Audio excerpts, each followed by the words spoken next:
Good morning, everyone. My name is Susan Young from the Tourette Association of America. We are sharing a couple more poll questions before we get started.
Good morning, everyone, and welcome to this session of the Tourette Association's virtual conference.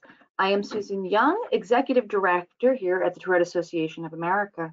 We want to thank you for joining us today for Is This Normal?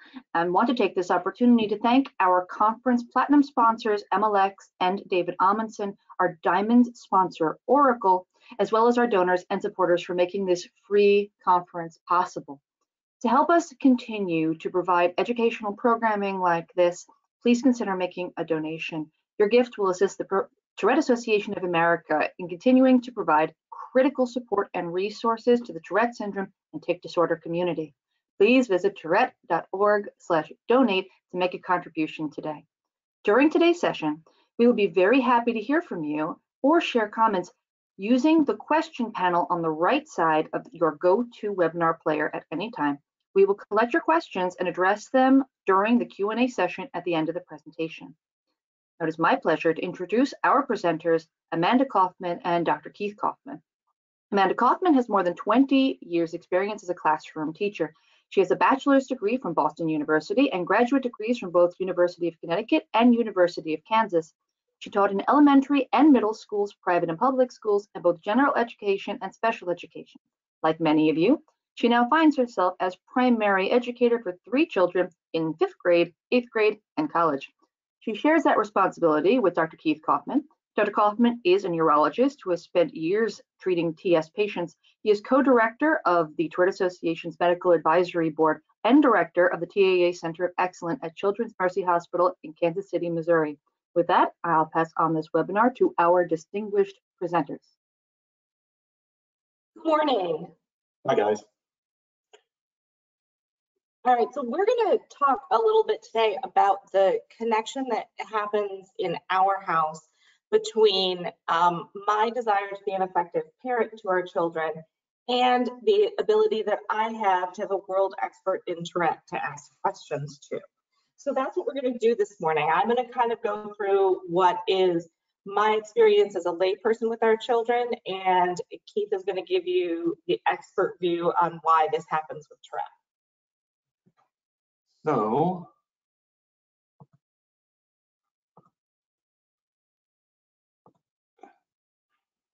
as we were putting this talk together, we were trying to figure out sort of what is the link between all of the different issues that we're going to discuss today and sort of why they occur in Tourette. And I came up with what is currently a new hypothesis or theory, is that because of the neurology that's involved in Tourette, that kids and teens with Tourette have a big issue mostly with what we call the texture of life.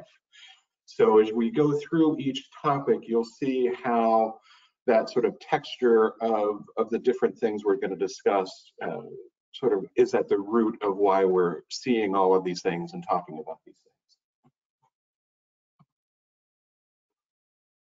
things. And my perspective raising these children is what of the things that they experience are normal. So from a very young age, we had to decide how we were going to define normal for our children. So when we, look it up in the Merriam-Webster dictionary, definitions are conforming to a regular pattern or occurring naturally. So some of the things that our kids do that can drive us most crazy are for them normal. It conforms to their regular patterns and it occurs naturally as a result of their Tourette syndrome. So the kind of rule that we set for ourselves is that if this is normal for our kids, this is part of who they are, then they are the ones that need to change. We need to help the environment adapt to them. So we need to become good problem solvers for our children instead of change agents for them. So we'll move on to talk about our three kids. So this is Moira. She's our oldest. She has finished, thankfully, her freshman year at Ohio State University this year. Moira does not have Tourette syndrome. So she is the reason why we thought we were good parents and should go ahead and have 2 more kids. We bring her up because a lot of people think we only have 2 children because we only talk about our 2 affected children. And Moira was by far the easiest of our 3 children in early life in comparison to our other 2 that folks hear the most about. So this is Galen. He is now 14 as of last Monday. And Galen had Tourette basically from birth. There are things that he did early in life that I knew were pretty Tourette-y. And my darling wife was like, no, you're a Tourette doctor. You think everybody has Tourette.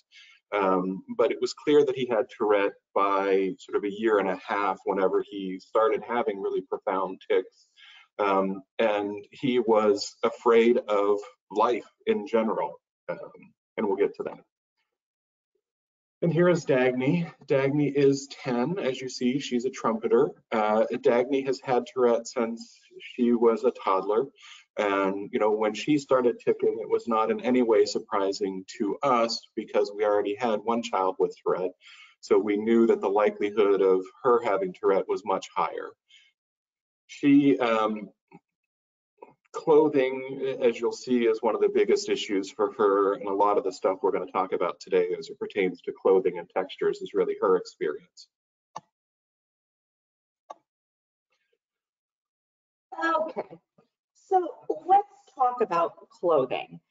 In the original poll, about half of you said that clothing is not an issue, so I'm really jealous of what your lives must be like when your children just get dressed or you just go shopping and then that's not an issue. I'm going to run through some of the issues we have seen with clothing in our house, and then Keith is going to talk about how that really relates to Tourette syndrome. So the first is the uniform. Galen definitely has a uniform even at 14. I will say that the positive part about this is that shopping with him is super easy. So we go to 1 store, and in warm weather, we buy 5 or 7 polo shirts and 5 pairs of the same shorts. And in cooler weather, as you see here, this was Galen's back to school wardrobe for 8th grade, 7 button-down shirts and 5 pairs of the same pair of pants in various colors. So this is what Galen wears to school on literally an everyday basis. So he has always had a uniform that he would wear. When he was younger, it was sweatpants because he didn't like the way that tight things around his waist felt. He now has no problem wearing pants. It's only been, I would say, in the last 6 months that he's agreed to wear jeans of any kind. So that's sort of a new thing for us, but he has always had this idea of a uniform that he wears. Socks, I would say, have been the biggest issue in our lives for a long time. For Galen, this is how he wears his socks, pulled all the way up, even with his shorts, which makes Moira absolutely insane. For Dagny, it's more of an issue of the feel of her socks. So we generally buy her multi-packs of socks, and she just puts on 2 socks until she finds 2 that feel right for that day. I have ironed her socks before so that she could put them on, and we don't worry at all about matching socks. That's definitely not something that happens in our lives. So this is a typical picture of Galen. You can see his button-down shirt. The issue that came up during 8th grade was that he will not go out without that top button buttoned. So this has become something that we have teased him about, but it's also become something that his friends have tried to stage an intervention on to get him to loosen up a little bit and undo that top button. But so far, it is not happening. And shoes with my lovely Dagny. So a couple years ago, I took Dagny to buy new sandals because it was sandal season and she's a kid, and so she outgrows them every year. And the only sandals she would agree to even try on were the ones that were in the same size as the sandals that were too small and that we were replacing. So as I do so often in life, I texted Keith and I said, is this normal or do I get to be mad about it? And he said, it's sorry, that's Tourette, it's normal. So that meant to me that I didn't get to be mad about it. I don't get to be mad about something that stems from her neurologic difference, which is normal to her. Now, that does not mean that I bought sandals that were too small. Instead, I said, I don't think you're a sandal girl. Let's find you some shoes in your size that fit appropriately. And so what we have wound up with for the last couple years are high tops, because she can tie them tight enough to give her foot that feeling that it's nice and tight and snug, but her foot isn't actually cramped into shoes that don't fit. So when we think about the neurology of why all of these clothing issues are present, it gets into the following. So it is well known that patients with Tourette have sensory defensiveness issues, sometimes called sensory integration disorder, sometimes called tactile defensiveness. And the reason it happens neurologically is that there are sensory circuits that go through the basal ganglia where we know tics arise. So children and teens who have Tourette often have an inability to have clothing feel right unless it is either worn a certain way or has a certain compressive factor. In some cases, the opposite way. Nothing can be tight. Everything has to be loose. And it really is their sensory experience of what it feels like when they have clothing on. And for those of us from a parent standpoint who don't have Tourette, it's very difficult for us to understand why they feel this way and why they need to do these things, because we're not experiencing our tactile world in the same way that they are. And that's why it is normal for them, even though for us it may seem very, very atypical or abnormal.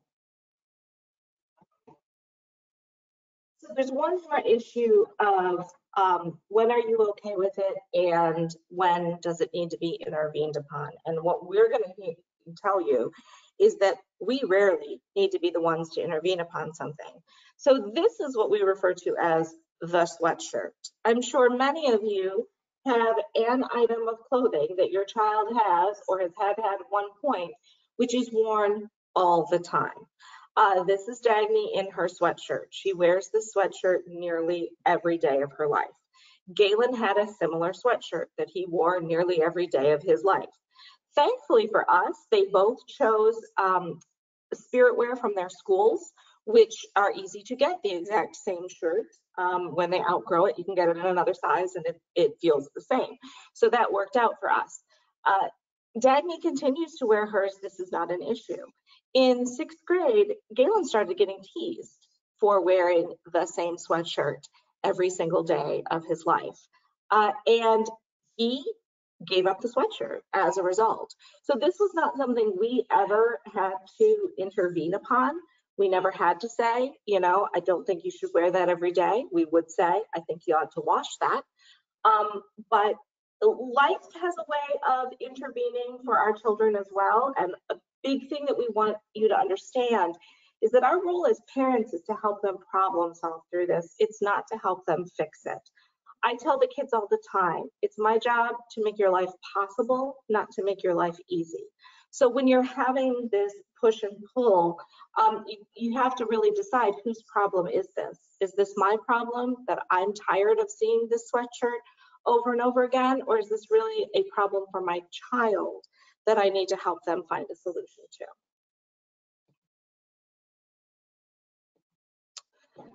Okay. Food. Food is a fun thing. Mealtimes can be incredibly stressful. I'm looking now for the poll results. Okay, so about half of you said that meals in your house are odd but tolerable. A lucky 20% said that they are actually pleasant. And the rest of you said that it can be a battle royale.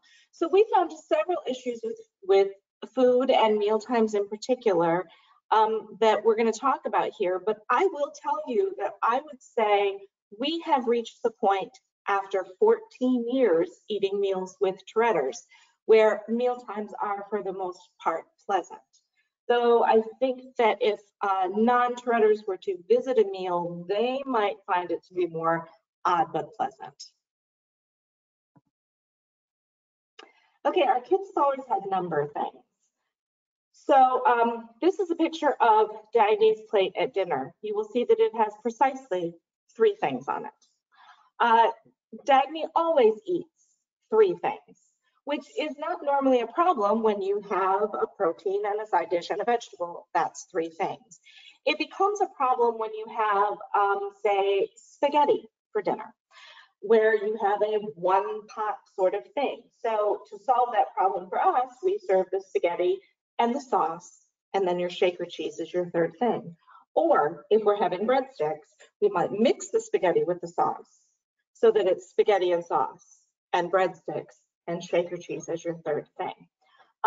We've become so adept at this that it is really not an issue. Sometimes we will serve 2 things and she will say, can I go get a 3rd thing? And she will go get some carrots or an apple or some grapes or something like that. We have noticed that like Thanksgiving, when more than 3 things are served, only 3 things are on her plate at any given time. So as weird as this is, if we weren't to point it out to you, you probably wouldn't notice it about her. This has been very consistent for Dagny. When Galen was little, he used to eat by his age. So when he was 4, you had to cut his sandwich into 4 pieces. He would have 4 grapes at a time and 4 potato chips at a time. He ate by his age. And I was real honest with him when he was about 5, that by the time he got to 7, we had to be done because I'm not that good at fractions. And quite honestly, that went away. He was able to adapt and to deal with that. This is one we tried to fight for a while and decided not to. You see Dagny there holding her ice cream and pointing to the clock that says 7 o'clock. Dagny in her head is determined that 7 o'clock is time for dessert. and that dessert happens every night at 7 o'clock. And for a long time, I wanted to fight this. Dessert is not something that happens every night. But the fact is, she's thin, she eats healthy, and she can interpret something like a piece of fruit as dessert. But she has the need to eat that thing at 7 o'clock. And I would say probably 90% of the time, that's not an issue. So 90% of the time, we don't make it an issue. And because we cannot make it an issue on most nights, when we are out somewhere or it's just simply not possible that this is happening at 7 o'clock, she's more able to adjust because it's not a stressor she has to deal with every night. This is Galen's lunch. This has been Galen's lunch for years now. It is a turkey sandwich with mayonnaise, a cut up apple. There is, when he packs it for school, also applesauce and a granola bar. Yes, an apple and applesauce every single day. This is what my son has eaten for years. And we just kind of, laughed and joked about it until COVID happened. And we are all at home together and we're all, eating lunch, and we make sure everybody sits down for lunch at noon every day so that everybody actually eats. And we realized that Galen was really struggling with mood. He was getting very depressed, very anxious. We were talking about changing his medications. We were really struggling with this. And I finally said, I think we got to get some turkey back in the house. And we did. We went out and we bought some turkey. We made sure we had bread, and he went back to eating his lunch. And it seemed to really even him out. This is just something he needs as part of his day. Okay, so this representation here is sort of a different aspect of kids with Tourette and diet and dietary intake. So we'll start at the 12 o'clock position where you see a gorgeous red ripe tomato. Many people with Tourette, kids, teens, adults, have issues with mixed food textures, and mixed food textures or certain food textures are highly problematic for them. So as a neurologist, I have the ability to think about which foods would be most problematic. So I have a list of things that I consistently ask about, and tomatoes are one of them. For those of you who don't have Tourette or don't have food texture sensitivities, you think, oh yeah, a good slice of tomato, that sounds great. But to the Tourette brain, it feels like this. Oh, there's that skin on the outside that's kind of tough. Then when I get through the skin, there's the flesh, and that's kind of squishy. And then there are the seeds, and they're super slimy. And that one thing has so many textures, there's just no way I can put that in my mouth. Okay. And then moving on to the 3 o'clock position, you've got what, gorgeous looking mashed potatoes, right? Those who have Tourette think about it as, oh, there may be lumps, they may stick to my mouth, they look like potatoes, but they may have cheese or onion or something in them, and I just can't. And then you go down to the bottom at the 6 o'clock position and you see this burger, right? And this is just a panoply of textures. You've got the bun that's going to be crispy and soft. You've got an over medium egg that's going to drip. You've got the burger with bacon, and underneath you've got tomato, and then you've got sauce. When we talked about just tomatoes by themselves or just potatoes by themselves, you can see why that could be an issue.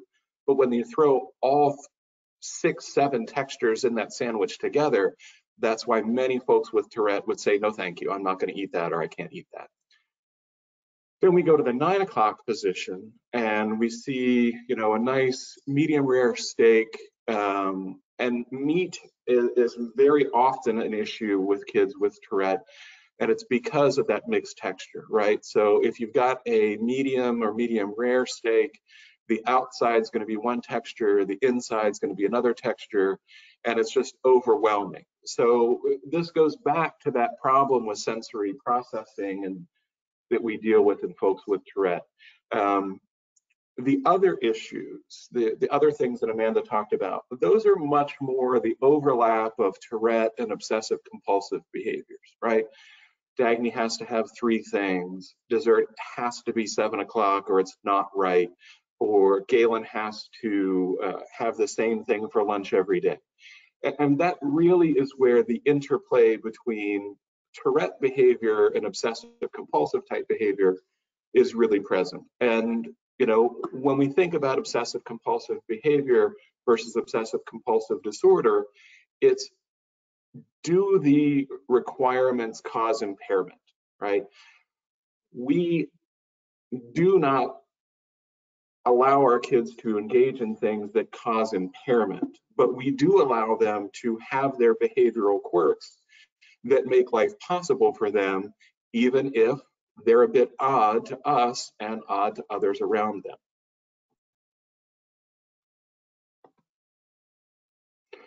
So the last thing, and this is something that we have experienced, and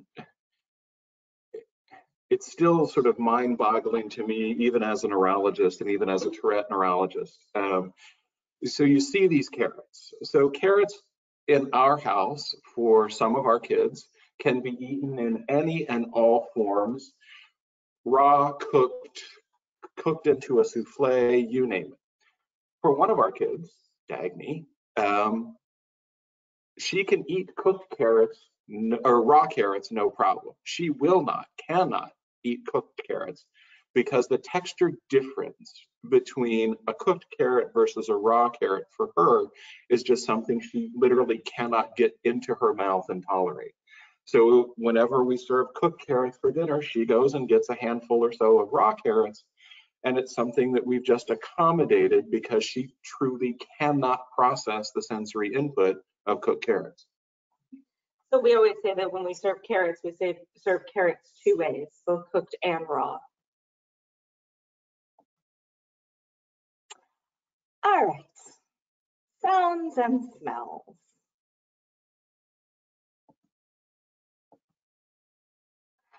I'm going to talk about some accommodations that we have made for our kids in different places around sounds and smells, and then Keith is going to talk about the neurology of it. So we'll go a little bit more back and forth here. So crowds are an issue, and the way that I would interpret crowd is sometimes different than the way my children interpret crowd. I can tell just how they're doing sort of overall by how they do in a crowd. This is actually more difficult for Galen than it is for Dagny, but he's at the age where he recognizes that himself. Just this school year, when we still lovely had school, as an 8th grader, he went to visit the high school and do a tour for one day. And it was, you know, while high school was in session, and then they have all of the 8th graders come up and tour in. And he came home that day and I said, how was it? And his response was, it's awfully peoply up there. That was his experience of walking through the crowded hallways at the high school and having bunches of people talk to him and give him information and all of these things. It was awfully peoply. So crowds can be an issue. So some things that we have used are earplugs. I have the most amazing purse that you're going to hear about in this section. I always have earplugs in my purse that the kids can put in. Just the idea of being in physical contact, you know, yes, I don't care that you're 14, you can hold my hand while we walk through here if you want to. And I also dress my kids in bright colors when we go to crowded places so that they are easy to find. And you can't see us now, which would be great if you could, but Keith is 6'5", so we often put like a red hat on him so that you can always see Dad wherever he is in the crowd. Those kinds of things are really helpful to the kids in these situations. So the neurology behind this, and this is even pre-COVID in terms of peoply. So when you're in a crowd, it is a multimodality sensory experience, right? You've got the sight, smell, sound, sometimes touch of folks around you. And that's why we picked this image of this, clearly pre-COVID situation, and with the poor individual in the center shouting help, because this is how our kids sometimes perceive crowded situations, right? And this is something that we learned with and struggled with. So we have been the family to, carry our kicking, screaming, sensory overloaded child out of Disney World, which is supposed to be the happiest place on earth, right? And this was something that we epically failed at early on as parents, because we didn't realize how overloading situations that for us were never a problem. And it's okay to fail as long as you realize why you failed and how you can do it better the next time. One of the things that we used to say when our kids were much younger is, today was a terrible day. It was a really rough day for everyone, but we get to do it all over again tomorrow and do a better job. Restaurant.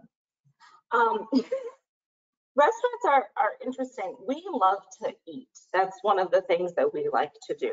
So whether or not we would go to restaurants is not something that we were willing to compromise on with our kids. So this is a place that we have had to do sort of a lot of problem solving around. One thing that we have discovered is that nearly every place has a grilled cheese on their kids menu.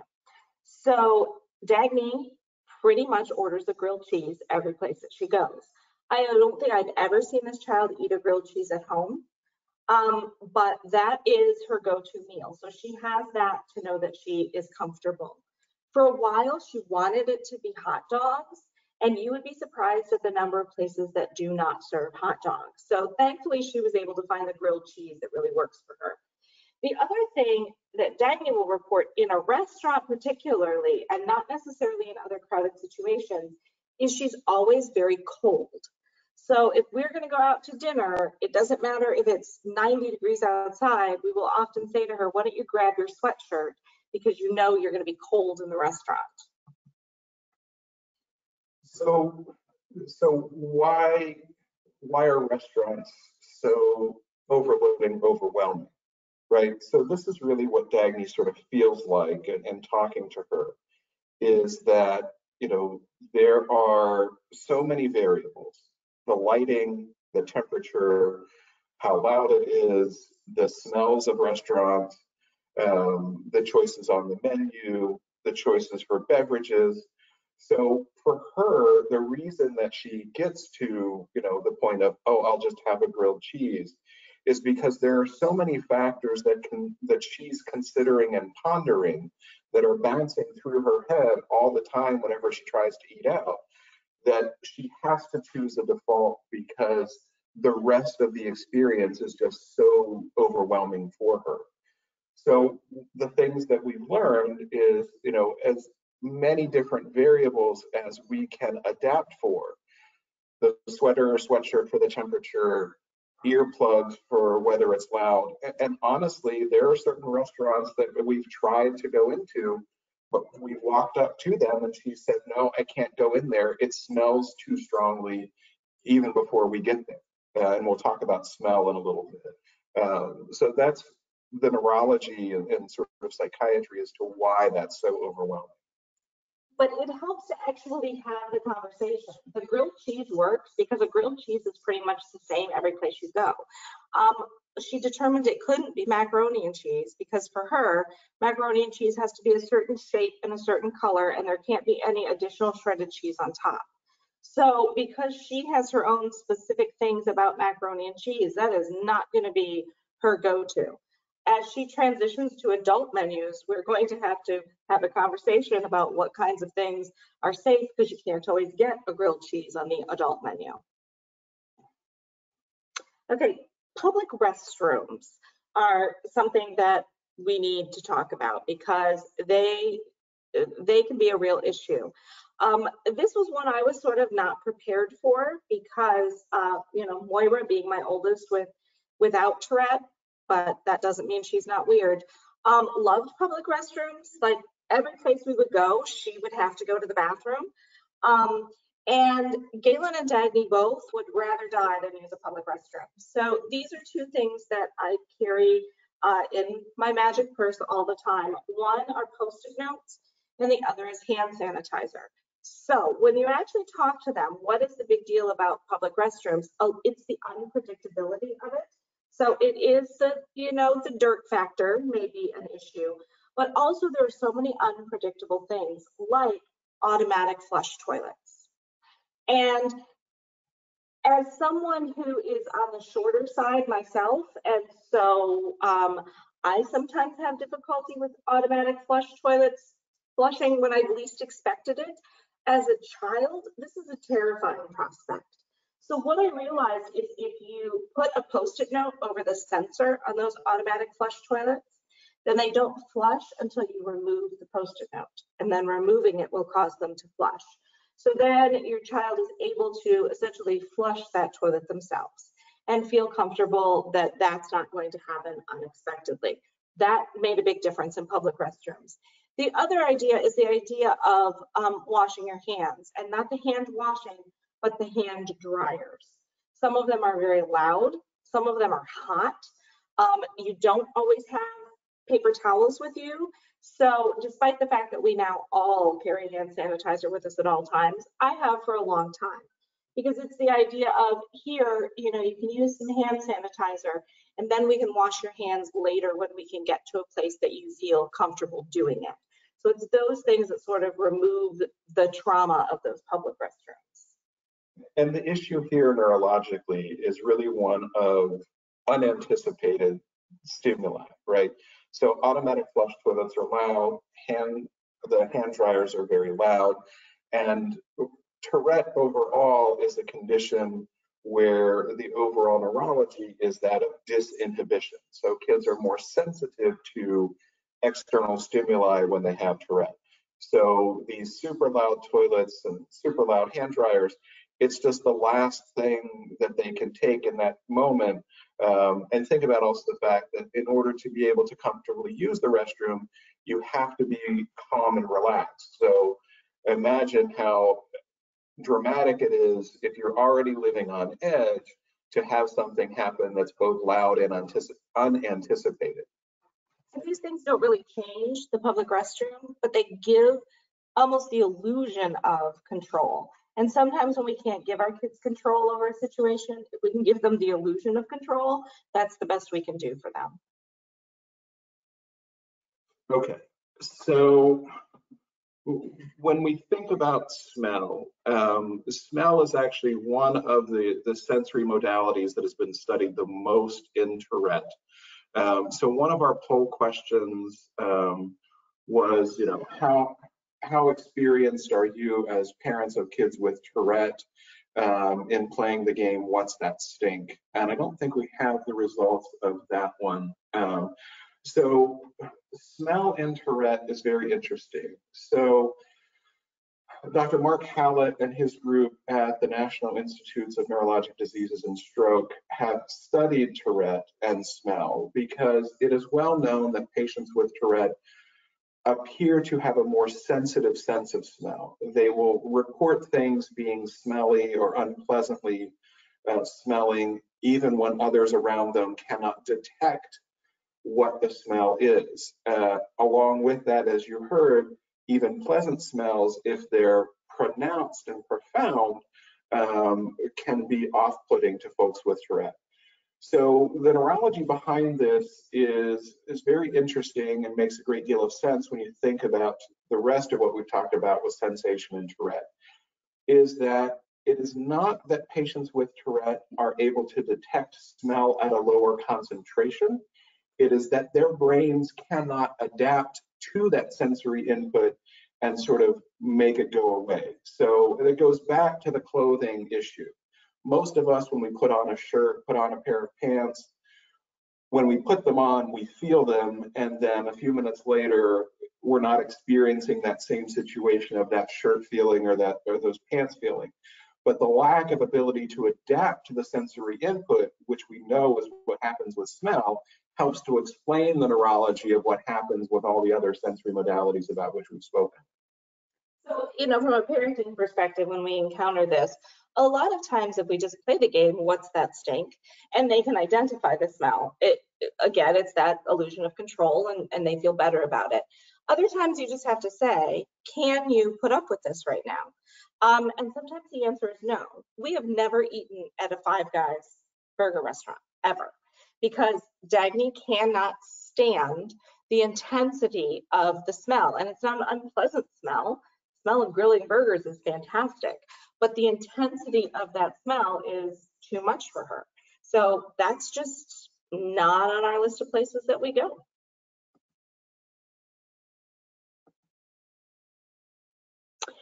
Okay, let's talk about emotionality. When we look at our poll question, we asked you how your child deals with stressful situations. Most of you were somewhere between llama llama all the drama and Mount Vesuvius. Now, I can't say that we're ever going to get below llama llama, but we can reduce the number of Mount Vesuvius events that we experience.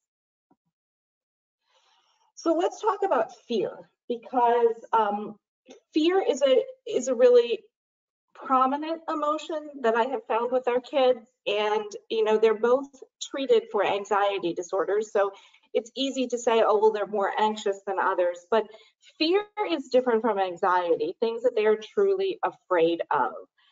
You can see roller coasters on there. Dagny has absolutely no fear of roller coasters. She doesn't have enough fear to keep herself safe in most situations. Galen has a lot of fear, but also wants to analyze that fear and wants to ride the roller coaster. So, we're then in that situation between saying it's okay to not ride a roller coaster, like that's not something you ever have to do, but it's something he wants to do. So helping him work through that fear to be able to do something he wants to do is really important, and celebrating the, you rode a roller coaster when that's what you wanted to do and look what you overcame, rather than just saying, hey, that's no big deal. Most teenagers do that. That's important for him. When he was little, however, he was afraid of trees, like literally afraid of trees. Like he wouldn't touch a tree. You couldn't bring him up close to a tree. And he was a toddler, so there was no way we were working through this fear. Mostly we just laughed about it and kept him away from trees as much as you could. We didn't become real big forest walkers when he was a toddler. He did outgrow that fear, however. So, you have the idea of ignore the fear or work through the fear. So the picture you see of Dagny in her gloves and shoes, she was in the basement cleaning up her play area when she saw a daddy long legs. And she came upstairs and she told us very rationally that she knew a daddy long legs couldn't hurt her and had no interest in hurting her. But if that thing touched her, she was going to lose her mind. So what she wanted to do was not go downstairs and not clean. So we decided that was not acceptable, to not go downstairs and not clean. So if the issue was that it might touch her, then she needed to cover up the things that it might touch. If it could run across her foot, then she better put on shoes. If she could inadvertently touch it with her hands, then she better put on gloves. But she needed to get down there and deal with that. So, lots of different ways that we deal with the fear aspect, depending on where we're at it, whether it needs to be overcome or not, but it's definitely a prominent issue for them. Yeah, and this really gets into the anxiety, right? So when you look at a roller coaster, they're high, they go fast. There's logical reason for folks to say, this is scary for me.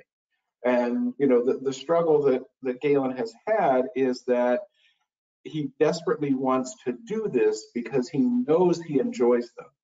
And the struggle he has is that novelty. Okay, I've never ridden this one before. This one looks different.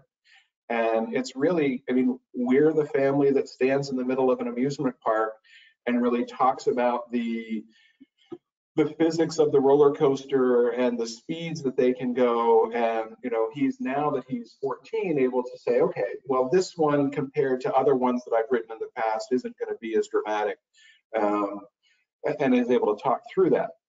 The tree thing, I mean, that was just an odd thing that he experienced that, you know, we still don't know what drove that.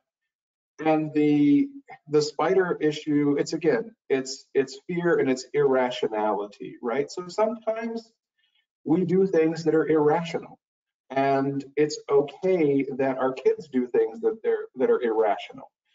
And the way to help them get through it and get past it is, okay, you're having an irrational fear right now of what a spider that cannot bite you could do to you. So let's give you the tools to be able to get through that irrational fear so that you can do what you need to do or have to do and just adapt the circumstance. No one was going to see her wearing winter gloves and shoes cleaning up her area where she plays. So, you know, it didn't matter that she was that fearful of it. We're realizing that empathy is a real problem. Now that we have a teenager, empathy sounds like such a good, positive emotion. We want our kids to be empathetic. But Galen feels hard the feelings of his peers. And so it is difficult to be a teenager and to be dealing with that. More than the average bear, he has definitely reached out to the school counselor about concerns that he has about friends, reached out to us about concerns that he has about friends. This kind of empathy really weighs on him. And the neurology behind this is that there are limbic system circuits, so emotional control circuits, that also go through the basal ganglia where tics arise. So we know that the strong emotionality that we see in kids with Tourette is really part of the whole group of symptoms that goes along with having TS, and it needs to be talked about and needs to be explored. So what happens when you reach that meltdown stage? Because it does happen. So trying to talk through these emotions before they reach that stage is important. But, you know, when they're melting down, they're melting down.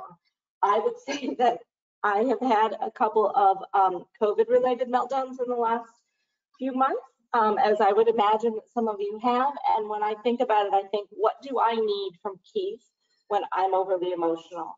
I don't need him to say things like, this isn't rational right now, or why don't you just calm down, or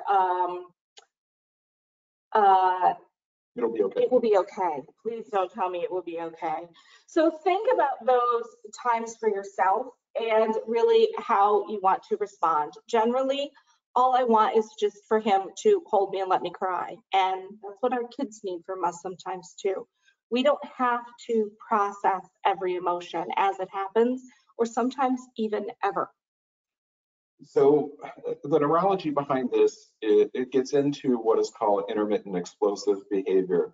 And that is the term that I prefer to use over the term of Tourette rage, because when you experience these meltdowns as a parent and as a clinician, these events are not driven by rage. These events are driven by your child reaching the point where he or she is simply overwhelmed with his or her own emotions, often because something has not gone the way they have conceived of it in their head. And that is why, to you as the parent, it seems like they're being completely irrational, whereas they are saying, you know, it's just not right, it's just not right. How could this happen? Why did you let this happen? Because they have an internal conception of how that situation should have gone. And when it didn't go that way, maybe it was the end of a bad school day where they didn't do as well on a test, or they, you know, dropped their lunch and didn't have time to get another one, or stepped in a puddle walking home. And that emotional stressor that every other day would be an okay thing to have happen was just the last thing that they could take at that moment, hence the explosive behavior. So when we think about behavior, and this is something that Amanda and I have talked about for years, is behavior goes back to the basics of ABC. A is the antecedent. What was going on before the behavior happened? B is the behavior, and that's what everybody wants to think about. And everybody also wants to think about the consequence, where C comes in. You will not be able to reduce or eliminate your explosive behaviors until you take that next step and say, okay, what was going on prior to you losing control, and why did that happen? You have to do this well after everything has calmed down and the dust has settled, because you cannot rationalize with an irrational person. So trying to process the explosive behavior as it's going on is useless. You got to wait till everything's calm, go back and say, okay, we had a rough moment right there. Let's talk about why that happened. And I would say that the other thing about explosive behavior is we use phrases like out of control. He was completely out of control. But then you somehow expect him to be in control of that out of control behavior. So the example I love to give is I have been called a bitch by my kids when they have exploded. And what I try to do is look at what did I just do that they think is really bitchy. Rather than talking to them about you can't talk to me that way, and how dare you say that to me, and you can't use that word, they're trying to communicate to me in that moment in the only way that they can. So I'm not going to consequence them for trying to communicate their frustration. Okay, we are running out of time, but the last thing we wanted to talk about real quick is something that we see in our house, and it is the difference between collecting and hoarding. And this is one that I go to Keith with all the time, so I really wanted you to talk about the neurology. Galen has always been a collector. He sometimes has collections of very odd things. When he was in kindergarten and first grade, it was the rings off of milk jugs that he would collect. They would be in his pockets all the time. Dagny is not a collector, she is a hoarder. That picture on the bottom could easily be her office. So trying to understand the difference between that neurologically is difficult. So collecting has a purpose, right? You see, and the key sort of dichotomy there is organization versus chaos. So if you look at the arrangement of those Matchbox cars, there's a system, there's a style, there's logic. Hoarding, on the other hand, is chaotic and it's nonsensical and illogical. And both can be seen in Tourette, and it's part of the overlap between Tourette and obsessive compulsive type behaviors, because collectors collect things and sometimes they go to an extreme, and I have to have everything in that collection. Hoarders are the other way. Everything is perfect, everything is precious to me. There's no way I could get rid of this even though it's trash, because it could be useful in some way. Hoarding is one of those things that needs to be intervened upon, has to be addressed, and has to be systematically treated, because without effective treatment, it will just continue and continue with no end in sight. So that concludes the us talking portion of the presentation. We'd be happy to take any questions at this point. Unfortunately, Keith and Amanda, thank you so much for this wonderful presentation. We do not have time, I think, to get to many questions. I just wanted to get to one because several people asked, have a certain concern about the difference between accommodating or enabling their child, or in some way being seen as coddling their children, or in not building up what resiliency they need in life. I want to know if you can speak to this concern that these parents have concerning like over accommodating their children. I think that's a really good question. I look at that all the time, and what I try to think is, you hear the phrase, she's gonna have to someday. And so I really try to look at that. Is she going to have to, is the number one thing. So am I accommodating something that she's really gonna have to learn to overcome? Is she going to have to eat things in opposites of 3? No, she's really not. She could do that her entire life. Is she going to have to learn to shower in a shower that's already wet? Well, if she's going to go to college and live in a dorm, yes, she's going to have to. The other thing I think of is she's going to have to someday, but is someday right now? And if someday is not right now and it's not in the immediate future, then I don't need to deal with it. Galen is not still afraid of trees. It is my hope that Dagny will learn to shower in a shower that's already wet. If she's a senior in high school and making plans to go away for college, then we've got to problem solve that in a different way than accommodation. But as long as it's not true that she's going to have to, and someday isn't now, then I'm helping her to make it through life, not inappropriately accommodating. So, and as a physician who treats hundreds and hundreds of kids with Tourette every year, every time we discuss an accommodation for our kids, I put on my clinician hat and say, if a parent was asking me how to adapt this so their kid could lead the life that they want to and to the best potential that he or she could, would this be a reasonable adaptation? Right? So we have never put in place an adaptation that, as a treating physician of other children with Tourette, that I wouldn't agree to for another one of my patients' families. So I always look at whatever accommodations we make is, can my child lead the best life he or she wants to and do everything he or she wants to with these accommodations in place? And that's how we always approach it. Also, we are asking our child and our family to accommodate. We are not asking the school to accommodate. We are not asking friends to accommodate. You know, those outside pressures of school and peers, those often make changes for our kids that we could never make. Wonderful. Thank you so much. Unfortunately, that is all the time we have today. Once our session is closed, everyone is going to receive a survey on the presentation, and we would greatly appreciate if you would complete that and provide feedback. You'll also receive a follow-up email within the next 24 to 48 hours that has a link to the recording of this session. We encourage you to reach out to us about the virtual conference for other ideas, suggestions you may have. This presentation was presented free of charge thanks to all of our generous donors. If you appreciate the session, we welcome you to support our organization. Visit Tourette.org to learn more. On behalf of the Tourette Association, thank you again for joining us and taking the time to do the presentation. Thank you. Thank you.